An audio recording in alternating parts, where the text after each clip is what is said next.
Shalom warga kerajaan.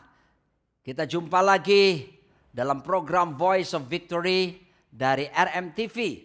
Senang sekali berjumpa dengan Anda.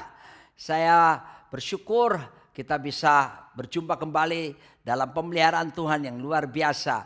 Dan seputar Paskah, seputar kebangkitan Tuhan kita Yesus Kristus. Dan kita selalu merayakannya. Kita melihat bagaimana beberapa orang kita pernah dengar ada orang mati bisa bangkit. Bahkan di Alkitab ada beberapa peristiwa bagaimana Tuhan Yesus sendiri membangkitkan Lazarus. Ya, lalu yang 4 hari meninggal lalu bangkit. Lalu ada pemuda di Naim mati dan dibangkitkan. Lalu ada seorang anak ya yang mati lalu dibangkitkan. Ya, ada beberapa kali peristiwa seperti itu. Tapi yang terjadi apa? Mereka mati lagi, bukan?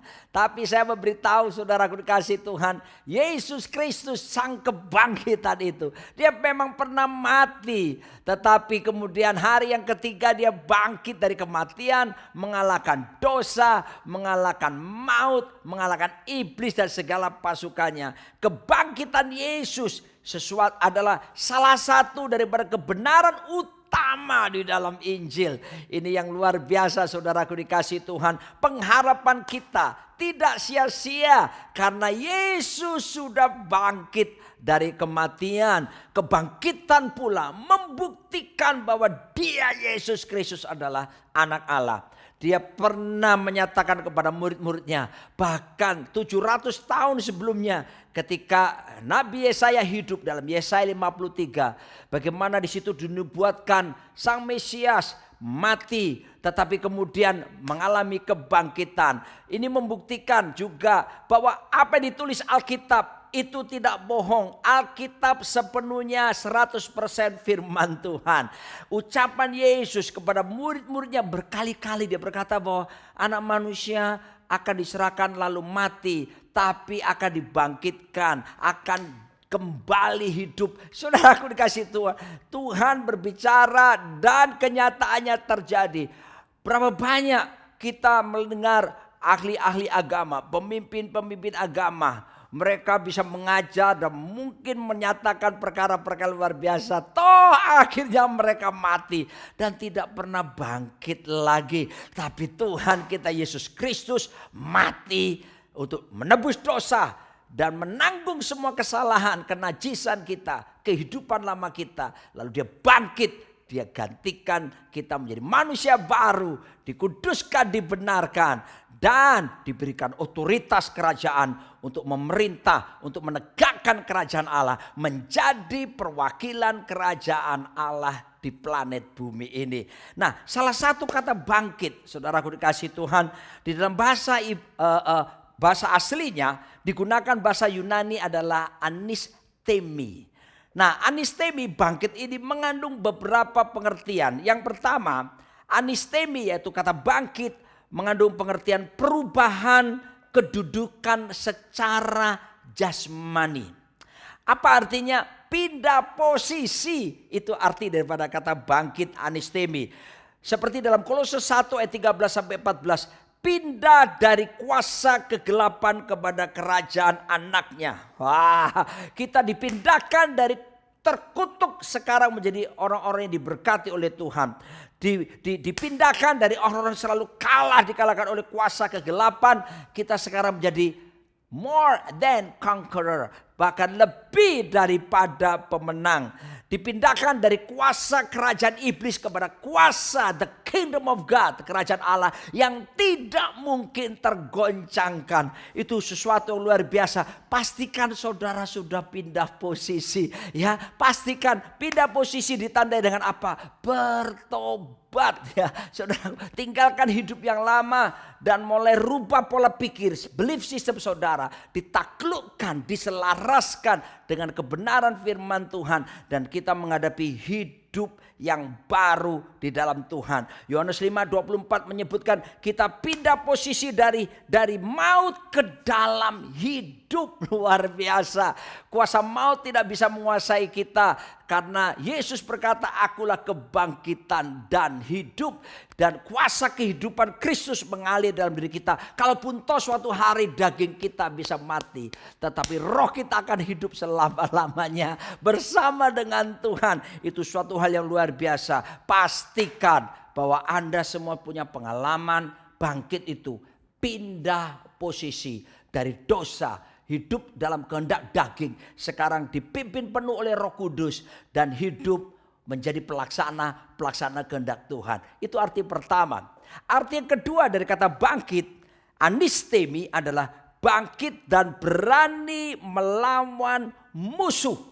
Wow, kenapa ini penting sekali? Bangkit berani melawan musuh. Sebab sejak kita bertobat, terima Yesus, sejak saat itulah terjadi apa yang disebut dengan spiritual warfare, peperangan rohani, di mana sejak saat itu kita dibawa dalam satu medan pertempuran, di mana kita nggak boleh biasa-biasa lagi. Yesus menekankan berdoalah dan berjaga-jagalah. Roh memang penurut tetapi daging lemah. Jadi kita mesti jaga hidup, jaga dengan penuh kewaspadaan, karena iblis seperti singa yang mengaum-ngaum, berjalan keliling hendak mencari orang yang dapat ditelannya. Tetapi kalau kita bangkit, saudaraku, meninggalkan dosa, pindah posisi, dan kita sekarang bergerak berani melawan musuh, menyerang, ya, seperti Efesus 6 ayat yang ke-10 sampai 12. Sebab peperangan kita bukan melawan darah dan daging.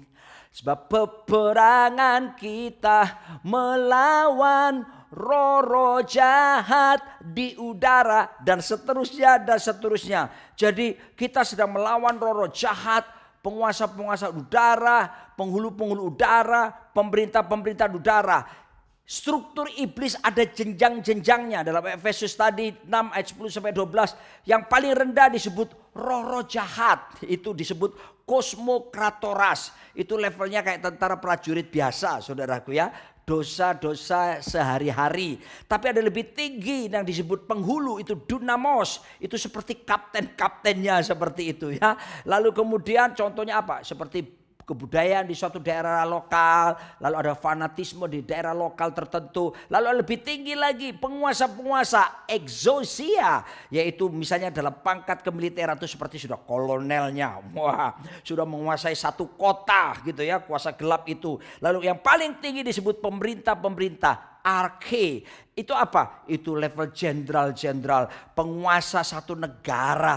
Wow, saudaraku dikasih Tuhan. Tetapi Tuhan memberikan kepada kita gerejanya, eklesianya, untuk berkata seperti ini. Seperti Yesus katakan Matius 16 ayat 18. Apa yang kamu ikat di dunia ini akan terikat di sorga. Apa yang kamu lepaskan di dunia ini akan terlepas di sorga. Ada otoritas dalam nama di atas segala nama, Yesus Kristus. Dan mari bertindak untuk berani berperang. Jangan takut. Bersama Yesus kita akan lakukan perkara yang besar. Dan ada mustahil bagi Tuhan. Dan ada mustahil bagi kita yang percaya kepada Tuhan. Lawan segala kuasa kegelapan. Dan saya percaya ada pujian pengagungan di kerongkongan kita. Pedang firman ada di tangan kita. Kita akan membungkamkan setiap musuh dan pendendam. Kita naikkan pujian pengagungan bagi raja di atas segala raja. Dan setelah itu kita bertindak untuk memperluas kerajaan Allah dengan memberitakan Injil kerajaan Allah serta memuridkan banyak orang. Oleh sebab itu, this is not time for church to be weakly. Ini bukan saatnya kita gerejanya menjadi lemah, tak berdaya. Saya mau katakan bangkit. Dalam Roma 8 ayat yang ke-31, if God be for us, who can be against us? Kalau Tuhan di pihak kita, siapakah lawan kita? Ingat, roh yang di dalammu lebih besar dari semua roh yang ada di dunia ini. Iman kita mengalahkan dunia ini. Usir segala kuasa kegelapan, usir segala kuasa setan. Dia akan lari, tapi kita harus hidup merendahkan diri di hadapan Tuhan. Itu arti kedua daripada kata bangkit. Haleluya. Arti ketiga dari kata bangkit adalah yaitu kebangunan rohani melawan semua kesuaman. Wow, hati-hati dengan kesuaman, melempem. Aduh, pandemi sudah 2 tahun. Aduh, sudah orang ogah-ogah lagi. Padahal saudaraku, mereka berani ke restoran bisa berjam-jam. Mereka bisa jalan-jalan ke mall bisa berjam-jam. Kembali ke rumah Tuhan beribadah secara onsite, malasnya minta ampun. Saya online aja, ya alasan terusnya. Kenapa saudaraku online? Saya mau tanya, pernahkah Anda bisa serius secara online mengikuti ibadah dengan baik? Pernahkah Anda bisa memuji dengan segenap hati? Kebanyakan kita cuma nonton, bukan? Saya mengajak semua warga kerajaan, ayo bangkit dalam pelaksanaan Paskah ini. Artinya bangkit dari semua kesuaman yang ada. Dan Alkitab menjelaskan di dalam firman Tuhan bahwa suam-suam itu berbahaya. Ya, suam-suam itu, kesuaman juga merupakan salah satu strategi iblis untuk melemahkan iman orang yang percaya. Wow, dan Alkitab menjelaskan di kitab Wahyu bagaimana kalau orang yang suam itu ditegur oleh Tuhan. Ya, sebab itu biarlah rohmu menyala-nyala dan layanilah Tuhan. Biarlah rohmu menyala-nyala dan layanilah Tuhan. Karena kitab Injil Lukas dikisahkan bagaimana 2 orang murid, Lukas 24 ayat yang ke 13 sampai 35. 2 orang murid, satu Kleopas dan satu murid yang lain berjalan menuju ke Emmaus. Wajahnya tertunduk dan lemah dan lemes, saudaraku. Ngobrol bahwa Yesus sudah mati. Aduh, udah ada harapan lagi dan sebagainya. Lalu Yesus ada di tengah-tengah mereka. Dan karena kesuaman, ada sesuatu yang menutup mata mereka. Mereka tidak sadar itu adalah Yesus. Hati-hati dengan kesuaman. Ya, hati-hati dengan satu pengaruh dunia ini yang membuat engkau tidak bisa menyala-nyala. Dan akhirnya dari kesuaman kita akan cenderung kepada apa? Kompromi kepada dosa. Oleh sebab itu bangkit sekarang. Haleluya. Ayo gaspol. Sekali lagi, gaspol. Tinggalkan semua hal-hal yang ada di belakang. Ketertinggalan selama 2 tahun pandemi ini. Ayo kejar dan berlari-lari menuju panggilan sorgawi. Dan kecepatan penuh alias gaspol. Bangkit, tinggalkan semua kesuaman. Sebab Roh Kudus diberikan kepada kita. Roh itu seperti api yang membara. Biarlah menyala-nyala seperti anglo berapi yang membakar setiap timbunan kayu. Apinya menjilat ke kiri kanan, membakar habis setiap bulir-bulir gandum. Hidup saudara menjadi berkat, membuat dampak pengaruh. Kalau ada semangat dan bukan suam. Karena kalau saudara semangat akan memberikan pengaruh positif kepada orang yang lain. Setrika yang panas berguna, setrika yang dingin tidak ada gunanya. Haleluya. Dan kemudian kata bangkit, arti yang berikutnya, saya suka sekali. Bangkit dalam arti kata dalam kedudukan yang lebih tinggi lagi. Tuhan mau bawa setiap kita untuk terus maju, bertumbuh secara rohani. Terus menerus dari teknon, anak-anak yang biasa, ya, anak-anak kecil. Kita akan tumbuh terus akhirnya menjadi huyos, manusia dewasa rohani. Dan jangan heran untuk itu terjadi. Yesaya 43 menjelaskan, umat yang kubentuk akan memberitakan kemasyuranku. Umat yang kuproses akan memberitakan kemuliaan. Jangan tolak proses-proses kehidupan. Jangan tengking proses kehidupan. Karena itu diizinkan oleh Tuhan untuk membawa kita kepada kedudukan yang lebih tinggi. Semakin dewasa di hadapan Tuhan. Bersyukur untuk semua proses akan membentuk karakter kita. Seperti kita sedang dipahat dari kayu, onggok kayu biasa. Tapi di tangan sang penjunan, sang pengukir itu akan menjadi ciptaan yang luar biasa. Dan kita akan berjalan makin lama semakin menyerupai Tuhan kita Yesus Kristus. Sebab itu bangkit dan juga tentunya gaspol. Haleluya. Mari kita berdoa. Datanglah kerajaanmu. Jadilah kehendak-Mu atas setiap kami. Biarlah Tuhan dengan perayaan Paskah kami mau mengalami roh kebangkitan yang luar biasa. Bersama dengan Kau kami akan lakukan perkara-perkara yang besar.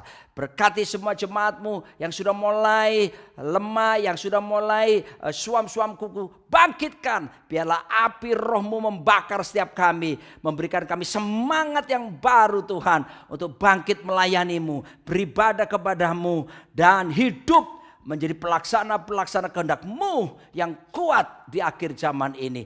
Dalam berkat Allah Bapa, Allah Putra dan Roh Kudus. Haleluya.